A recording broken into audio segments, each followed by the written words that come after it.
What is up, Starseeds? I'm Sydalexandria, and today we are going to be talking about one of my favorite constellations, Argo Navis.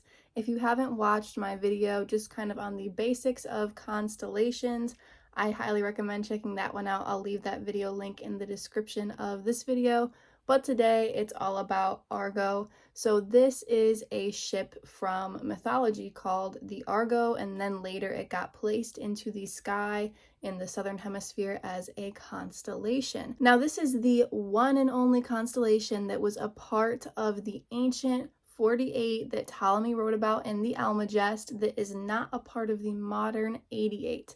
But it kind of is to a certain extent because it's just so big. It got broken up into 3 separate constellations. There's Carina, which is the keel of the ship. There's Puppis, and then there's Vela. The constellation Carina contains Canopus, which is the second brightest star in the night sky. I actually didn't know that until I was researching a little bit about Carina. So the brightest star in the night sky is Sirius. Second brightest apparently is Canopus. The third brightest is Alpha Centauri. The fourth brightest is Arcturus, and then the fifth brightest is Vega. I knew that Sirius, Vega, and Arcturus had to be, but I was a little surprised to find out that Alpha Centauri and Canopus is up there as well. Carina also contains the Carina Nebula, which is a pretty poppin' nebula, if I do say so myself. Apparently Puppis has some pretty bright stars too. Rho Puppis has a magnitude of 3.0, and that star shines 22 times brighter than the sun.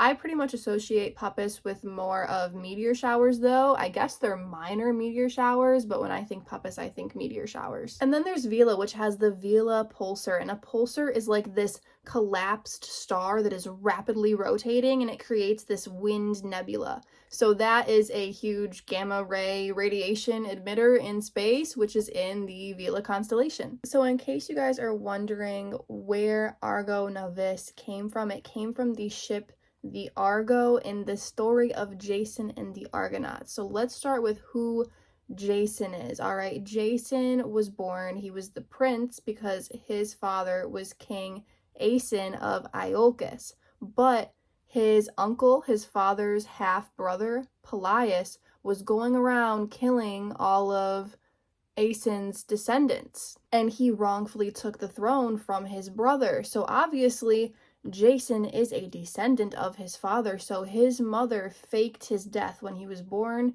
She had all of these ladies gather around her crying, pretending that he was stillborn, and she sent Jason to go live with Chiron. Well, Jason grows up and he goes to get his throne that is rightfully his. Pelias had actually gone to an oracle who told him that he would be killed by a man wearing one sandal. When Jason returns back to Iolcus to take his throne, he is wearing one sandal because he saved this old lady who was really Hera, the goddess, in disguise from a river, and he lost one of his sandals in the process.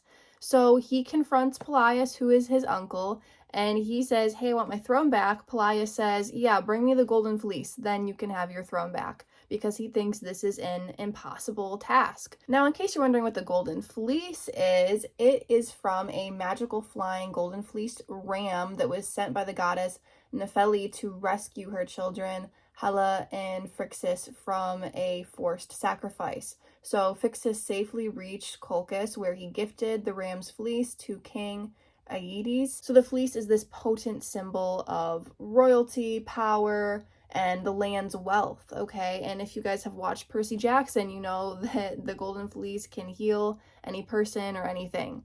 So Jason and the Argonauts set off on this quest to get the golden fleece so that Jason can have his rightful place on the throne of Iolcus. So, in case you're wondering who the Argonauts are, there were about 53 heroes, okay? It's kind of debated if Atlanta, the only girl, was really on this quest with the Argonauts or not, but many heroes. There was Heracles, Orpheus, Castor and Pollux, the twins, like the Gemini constellation, okay? There was Typhus, and there was Argus and his son Hylas, who were the builders of the Argo ship. That's why it's called the Argo, because its builder was Argus. He said that Athena helped him to build this, but really Hera is more important in the story of the Argo because she is helping Jason throughout this whole story. The reason why Hera is helping Jason is because, one, she just thinks he's kind. He helped her in the river. That was kind of a test of his character. But the original reason to want to help him is because she doesn't like Pelias, because Pelias killed his stepmother at her altar, the goddess Hera's altar. So she is like, you literally murdered someone in front of a statue of me at my altar. Like, that doesn't fly. In the movie Jason and the Argonauts, which I watched recently, I feel like it's this old movie that's kind of hard to focus on, to be honest, but I remember in the movie that the goddess Hera actually talks from the ship. There's this part of wood on the ship that literally can transform into Hera, and she can talk to Jason and the Argonauts only a couple times to help them.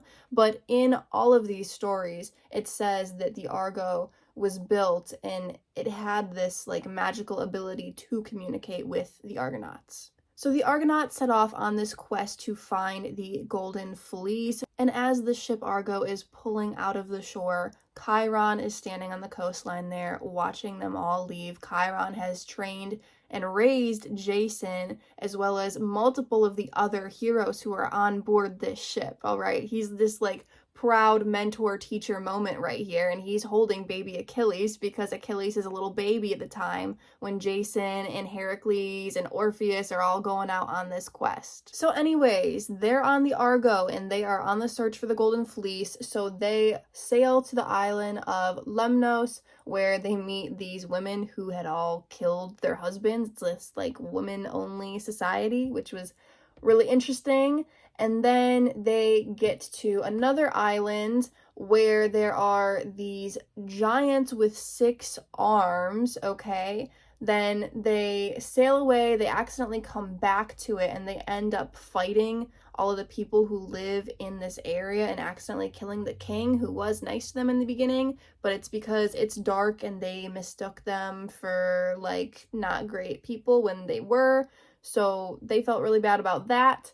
Then they get to the island of Thrace, where they are going to consult this blind prophet Phineas after they save him from the harpies that Zeus sent out after him. Then Phineas tells Jason how to get to Colchis and how to pass these clashing rocks. He told Jason to release a dove before sailing through there, and if the dove makes it through the rocks without the rocks smashing into it, then you sail full steam ahead and you'll get through it too. And they did, and after they went through, the rocks stayed together forever so that people could sail through and have safe passage. Once they get to Colchis, though, it's not all that easy to get the Golden Fleece, okay? The king of Colchis, Aeetes, he told Jason that he had to do 3 things before he could get the Golden Fleece, okay? He had to plow a field with these Colchis bulls, these fire-breathing bulls.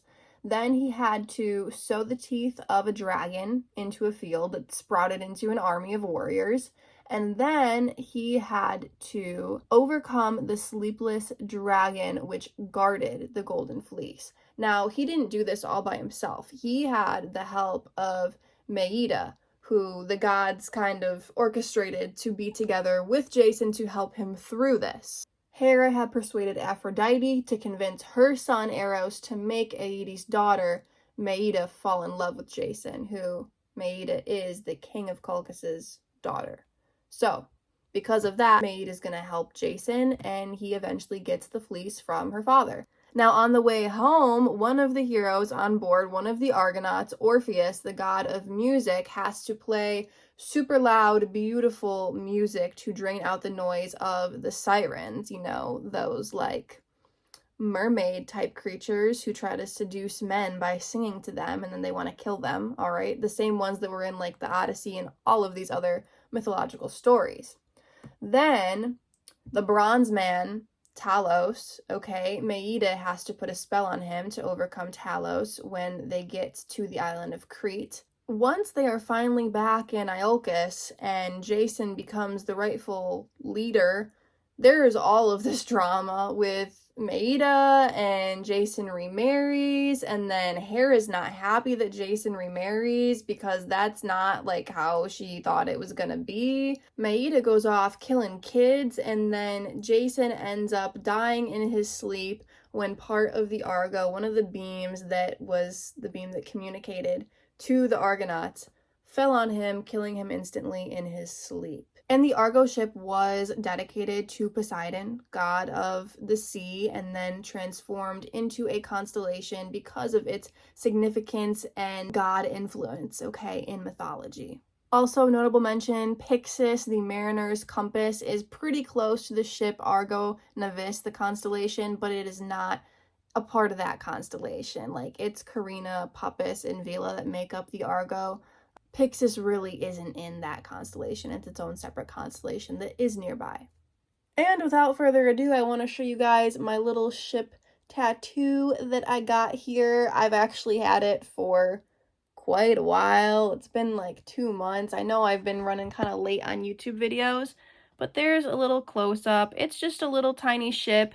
Kind of looks like the Argo. There's multiple different drawings of it, but I wanted just a simple ship. It didn't have to look just like the Argo. If I wanted a ship that looked just like the Argo, I would have gotten it bigger, but I thought that fit so cute right there. And yeah, that's my little Argo Navis tattoo. Hope you guys enjoyed this video. Much more to come soon. If you guys want a reading with me, email me, sydalexandriaegypt@gmail.com. If you guys want to take my astrology course, ET races course, or intuition divination course, email me. I appreciate you guys so much. Peace out.